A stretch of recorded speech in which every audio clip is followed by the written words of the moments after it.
کم بہت سے سوالات. تو سب سے پہلے ڈاکٹر اویس اسلام آباد سے. انڈین جنگوسٹک میڈیا جو ہے اس کی اوریجن کیا ہے؟ مطلب 1971 کے بعد جب انہوں نے انڈیا کی وجہ سے پاکستان ٹوٹا تو نفرت تو پاکستان میں زیادہ ہونا چاہیے، تو پیراڈاکسیکلی انڈیا میں زیادہ ہیں، تو اس کی کیا وجہ؟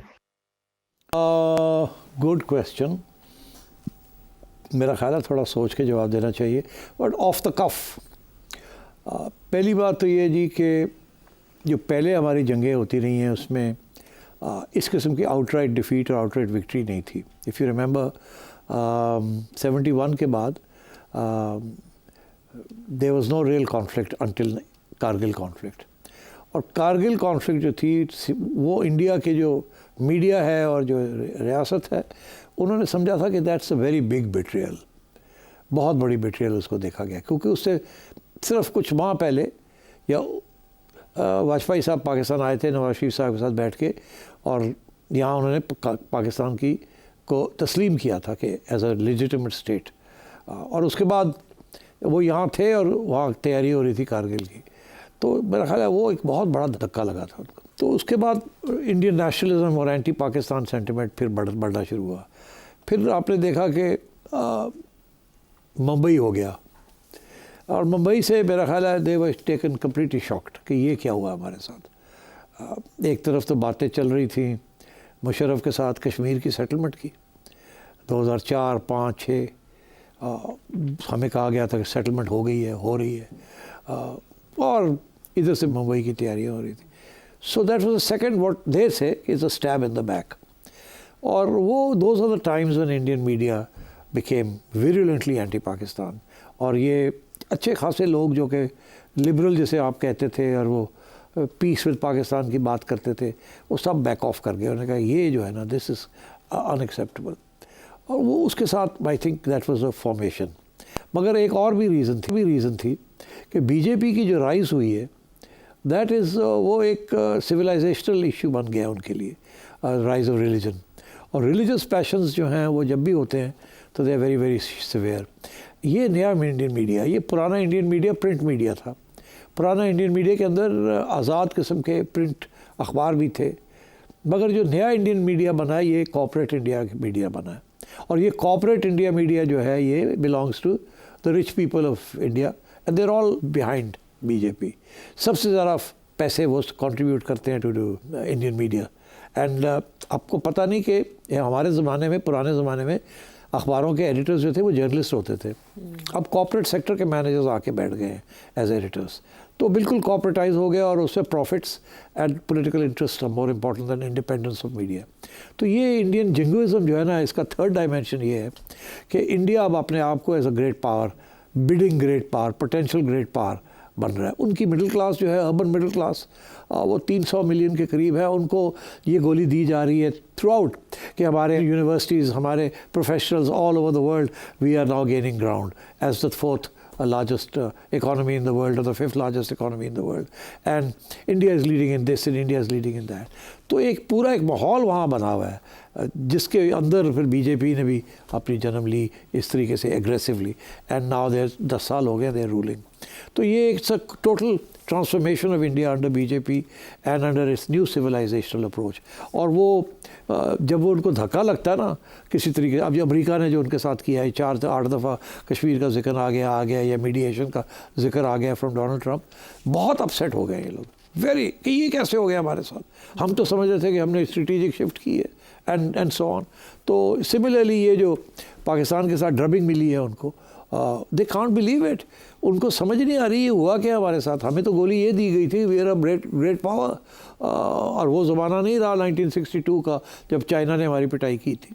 وہ تو اب رہا ہی نہیں. اب تو we are a great power, یہاں تک کہ اب تو ہماری سیکرٹ ایجنسیاں جو ہے کہ باہر جا کے ایکسٹرا جوڈیشل کلنگز بھی کرتی ہیں like any other big agency like Mossad یا CIA. تو they think they are part of the big league. اب وہ ساری جنریشن کو، 2 جنریشنز کو یہی سمجھایا جا رہا ہے پچھلے 20 سال سے. تو پھر what do you expect? Mumbai کے بعد انڈیا ہیز چینجڈ. انڈیا کی نئی جنریشن جو ہے completely anti Pakistan, they are very virulently nationalistic, اور that is why you getting this reaction. اور اسپیشلی یہ کہ ان کو یہ کہا گیا کہ ٹوائس پاکستان نے ہمارے ساتھ زیادتی کی ہے. ایک دفعہ ہمیں بلا کے امن کی باتیں کی ہے، اور پھر دوسری دفعہ پھر کشمیر کی بات کی اور پیچھے سے ایک دفعہ کارگل کر دیا اور دوسری دفعہ ممبئی کر دیا اینڈ سو آن. اس کے بعد بھی نواز شریف صاحب کے زمانے میں آپ کو پتہ ہے ہم نے پھر میاں صاحب نے کوشش کی تھی کہ نریندر مودی کے ساتھ کوئی تھوڑی بہت بات چلے آگے, مگر نہیں ہوا, اور وہ آپ کو پتہ ہی ہے پٹھان کوٹ ہو گیا اور اس قسم کی چیزیں ہمارے پہ جو الزام ہیں, and so it was derailed. تو اب میرا خیال ہے it's very difficult for the two countries to live peacefully together. یہ وقت لگے گا, اور اب کیونکہ پاکستان چائنا کے ایکسس کے اندر پکا آ گیا ہے اور India is in the axis of America ہے بھی اور نہیں بھی ہے, ان کو بھی سوچنا پڑ رہا ہے کہ ہم آئیں گے یا نہیں آئیں گے. سو یہ انسرٹنٹی اب کچھ عرصے کے لیے رہے گی. I don't see any peace initiatives between Pakistan and India succeeding.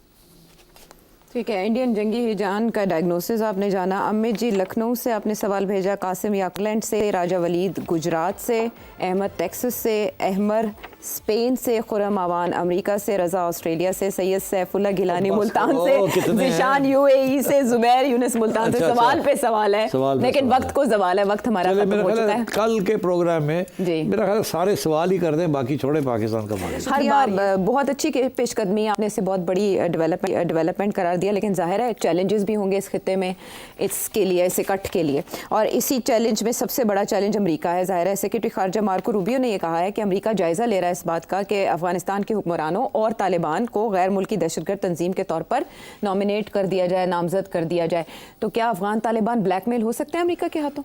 نہیں, میرا خیال ہے تھوڑی سی اس میں ٹویسٹ ہے. وہ پہلے ان کو ایز اے ٹیررسٹ آرگنائزیشن قرار دیا تھا, جی اس کو ریویو کر رہے ہیں. اچھا, کہ وہ کلاسیفیکیشن ٹھیک تھی یا غلط تھی. یہ نہیں کہ کوئی نئی کلاسیفیکیشن کر رہے ہیں, اور اس میں یہ ہے کہ یا تو وہ طالبان کو ڈی کلاسیفائی کر دیں گے ایز اے ٹیررسٹ آرگنائزیشن, یا یہ ٹیررسٹ آرگنائزیشن رکھیں گے یہ لیبل ان کے اوپر. یہ ریویو ہو رہا ہے. اچھا, اب بات یہ ہے کہ اٹس ویری انٹرسٹنگ کہ یہ ایک دم خبر آئی ہے جیسے چائنا پاکستان طالبان کے تعلقات بڑھنے لگے ہیں اور چائنا آ گیا گیم کے اندر, تو ایک دم امریکہ جاگ اٹھا ہے, ایک ہی ہو رہے ہیں. تو میرا خیال ہے دس از ان ریئیکشن ٹو دیٹ کہ اب طالبان کے ساتھ ہمارے تعلقات کیا ہوں گے. تو یہ وہ بالکل وہ کیرٹ اینڈ اسٹک کہ ہمارے ساتھ بھی تعلقات ہونے چاہیے, ہمیں ایکسکلوڈ نہیں کرنا چاہیے, بیکاز ان کے بھی بڑے انٹرسٹ ہیں نا منرل ڈیولپمنٹ میں اینڈ سو آن. وہ تو ٹرمپ کا خواب ہے, آپ کو پتہ ہی ہے. ایک طرف وہ انٹرسٹ ہے ان کا, دوسری طرف یہ ہے کہ دھمکی دے, یہ کیونکہ سب سے بڑی بات یہ ہے نا ابھی کوئی ریکگنائز نہیں کر رہا نا ان کو, کوئی گورنمنٹ ریکگنیشن نہیں ہو رہی ہے. اس کی وجہ یہی ہے کہ امریکہ جو ہے ابھی اس نے معاف نہیں کیا نا کہ ان کے ساتھ ہوا ہے. تو یہ دو چیزیں ہو رہی ہیں. ایک یہ کہ ریویو کیا جا رہا ہے کہ امریکن وڈرال وہاں سے کیسے ہوئی, کہ اس میں, اور اس کے اندر آپ کو پتہ ہے نا وہ جاتے جاتے جب ایک بم پھٹا تھا, جی وہ ہلاکتیں ہوئی تھی بڑے پیمانے پر, وہ ایشو ہے امریکہ کے لیے. تو یہ میرا خیال ہے دس از اے کیرٹ اینڈ اسٹک اپروچ. ایک طرف وہ کھول دیں گے فائل آن دا طالبان کہ آپ ٹیررسٹ ہیں کہ نہیں ہیں, اور اس وقت کیا ہوا تھا اور کیا نہیں ہوا تھا. ٹھیک. دوسری طرف وہ پھر یہ بھی کہیں گے کہ آپ چائنا کو اندر لا رہے ہیں تو ہمیں بھی سیٹ دیں, ہمیں نہ ایکسکلوڈ کریں. تو یہ نہیں چھوڑیں گے کہ سارا چائنا جو ہے وہ ٹیک اوور کر لے. They want their own interest ہو دے. سو آئی تھنک اس قسم کی کشمکش چلے گی. آپ دیکھیے گا طالبان جو ہے جیسے انڈیا پاکستان دونوں کے ساتھ کھیلنا چاہ رہے ہیں, اسی طریقے سے وہ چائنا اور امریکہ کے ساتھ بھی کھیلیں گے. آپ دیکھ لیجیے گا, یہ دور نہیں ہے کہ ایک آدھ تو بندہ ہو گیا نا وہاں سے. آپ کو پتہ نا ایک امریکن انوائے آیا تھا جو رہا کروایا تھا, خلیزات بھی آئے تھے, خلیزات بھی پہنچا ہوا تھا وہاں. تو یہ اس قسم کی چیز آپ اور بھی شاید دیکھیں گے گوئنگ فارورڈ. تو امریکہ چاہے گا کہ اپنا اس کا فٹ پرنٹ وہاں رہے, اینڈ آئی تھنک طالبان بھی یہ چاہیں گے. دیکھو نا شاپ تو ہے نا کہ سب کے ساتھ کھیلنا ہے ہم نے, اپنے لیے اپنے مفاد کے لیے جتنا کچھ ایکسٹریکٹ کر سکتے ہیں وہ کرنا ہے. تو پاکستان کے ساتھ بھی کھیلیں گے, تھوڑا بہت ہاتھ انڈیا کے ساتھ بھی رکھیں گے, ادھر چائنا کا ہاتھ پکڑ لیں گے, مگر امریکہ کے ساتھ بھی ایک چھوٹی سی چیچی انگلی رکھیں گے, یعنی ماضی کا پاکستان رہیں گے. ہاں, یہ اب وہی بننے جا رہے ہیں نا. دیکھیے نا, پہلے ہم کہتے تھے نا ہماری جیو اسٹریٹجک پوزیشن, اب وہ طالبان کے ہمارے ساتھ کی بننے جا رہی ہے جیو اسٹریٹجک پوزیشن. جو ہماری اسٹریٹجک ڈیپتھ تھی وہ اب چائنا کی اسٹریٹجک ڈیپتھ بننے جا رہی ہے, شفٹ ہو گئی ہے. سو یہ this is what's happening. And I think I can anticipate your next question کہ جی ریکگنیشن جی تسلیم کر سکتا ہے چائنا اور پاکستان, کیونکہ مسئلہ وہی ہے کہ دوحہ میں جو مذاکرات ہوئے اور شرائط رکھی گئیں, جو طالبان حکومت ہے اس پہ عمل پیرا نہیں ہے سول رائٹس کے حوالے سے اور خواتین کے ایجوکیشن کے معاملات. تو کیا یہ دونوں ممالک پیش رفت کر سکتے ہیں پاکستان اور چائنا؟ میرا خیال ہے کہ within the year Taliban government کو ریکگنیشن مل جائے گی. شروع چائنا اور پاکستان کریں گے. اچھا. میں آپ کو بتا دوں Russia, Uzbekistan, China, Pakistan, possibly even Turkey, okay. possibly even Iran. Okay. یہ ان میں سے 4-5 میں سے 4-5 طالبان کی رجیم کو ریکگنائز کر لیں گے with in the next 12 months. پھر راستہ کھل جائے گا, کیونکہ ان سب کے بڑے اسٹرانگ انٹرسٹ ہیں ناؤ ان افغانستان. دیکھو یہ وہ وقت آ گیا نا ریئر ارتھ منرلس کا.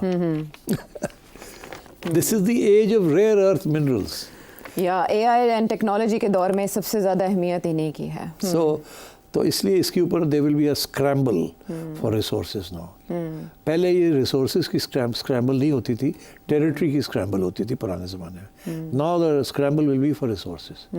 اچھا, دروازے کھل جائیں گے, نئے روٹس ڈسکور ہوں گے, لیکن جو یہ جس ریجن میں BRI بن رہا ہے اس میں بہت سے ایشوز بھی ہیں, سیکیورٹی خدشات بہت بڑے ہیں, انسٹیبلٹی ہے, پولیٹیکل انسٹیبلٹی. ان ایشوز کو کیسے چائنا ایڈریس کرے گا؟ اور معیشت, کمزور معیشت مختلف. چائنا نے پاکستان کو کہا تھا کہ دیکھیے آپ ہمیں پروجیکٹ ٹھیک طریقے سے نہیں کر رہے. جی. ہمارے اوپر اٹیکس ہو رہی ہیں, BLA بھی کر رہی ہے اور طالبان بھی کر رہے ہیں. اور ظاہر ہے BLA کو کون سپورٹ کر رہا ہے, وہ تو انڈیا کا انٹرسٹ ہی نہیں ہے کہ چائنا یہاں پاؤں جما لے. سو اوبویسلی تو چائنا نے بہت کہا پاکستان کو ہماری سیکیورٹی ٹھیک کریں. وہ نہیں ہو رہی تھی, بڑے اٹیکس ہو رہے تھے. پھر ایک پچھلے 6 ماہ کے اندر پہ ایک نئی ڈائلاگ شروع ہوئی کہ پھر ٹھیک ہے اگر آپ نہیں ہماری سیکیورٹی دے سکتے تو پھر آپ ہمیں اجازت دیں, ہم اپنی سیکیورٹی خود انتظام کر لیتے ہیں. میننگ کہ پھر ہم اپنے سیکیورٹی کی فوج اور وہ ہم اپنے لیے انتظام کر لیتے ہیں. اگر 1 لاکھ چائنیز ہے اگر پاکستان میں, یا 2 لاکھ چائنیز ہے, تو ہم 10,000 20,000 کی اپنی سیکیورٹی, اپنے سولجرز اور اپنی سیکیورٹی کر دیتے. انہوں نے کہا نہیں, we don't want that sort of Chinese footprint here. اس کو تو امریکہ تو پاگل ہو جائے گا اینڈ ادرز. تو اس لیے پھر انہوں نے کہا کہ ہم ہی کریں گے. اب کچھ نئی ارینجمنٹ ہوئی ہے جو کہ بتا نہیں رہے ہیں کیا ہوا ہے. آپ کچھ عرصے کے لیے پچھلے 2-3 ماہ پہلے ساری چائنیز ایکٹیویٹی بند ہو گئی تھی. اب آہستہ آہستہ پھر کھلنی شروع ہو گئی, ریوائیو ہو رہی ہے. سیکیورٹی رولز بن رہے ہیں. میرا خیال ہے کوئی نہ انڈرسٹینڈنگ ہوئی ہے. اور میرا خیال ہے کہ اب دیکھیے گا گوئنگ فارورڈ, اب انڈیا والے یہ بات کہہ رہے ہیں اور حقیقت ہے اس کے اندر کہ اگلا راؤنڈ جو ہے نا انڈیا اور پاکستان کا جو کہتے ہیں ہوگا, اس کے اندر چائنیز کا جو فٹ پرنٹ ہے یا ہاتھ ہے وہ اور بھی زیادہ بڑا ہوگا. اس پچھلی جو راؤنڈ ہوا ہے نا اس کے اندر تو صرف جہاز اور میسائلز کا راؤنڈ تھا اور نیٹ ورکنگ کا راؤنڈ تھا, انٹیگریٹڈ پلیٹ فارم کا راؤنڈ تھا, ریڈارز کا راؤنڈ تھا. اس کے اندر سیٹلائٹ جو چائنا کے کتنے سیٹلائٹس اس وقت گھوم رہے ہیں جو کہ can be used, some of them can be used as part of the defence of Pakistan. And I think جبکہ کانفلکٹ اگر ہوگی تو they will be used to give Pakistan big picture of what's happening. اور میں سمجھتا ہوں کہ with this sort of development آپ توقع یہی کریں کہ China is going to end up playing a very open and big role in this region. سوال اس میں یہ بھی اٹھ رہا ہے کہ چائنا صرف تائیوان تک محدود رہے گا یا کشمیر کے مسئلے میں بھی وہ کہاں فریق ہے, جیسے آج DGISPR نے کہا, اور پھر تبت کا معاملہ بھی ہے, تو اس میں چائنا کی ایکچولی مفادات پیوستہ ہے پاکستان کے ساتھ مدد کرنے میں.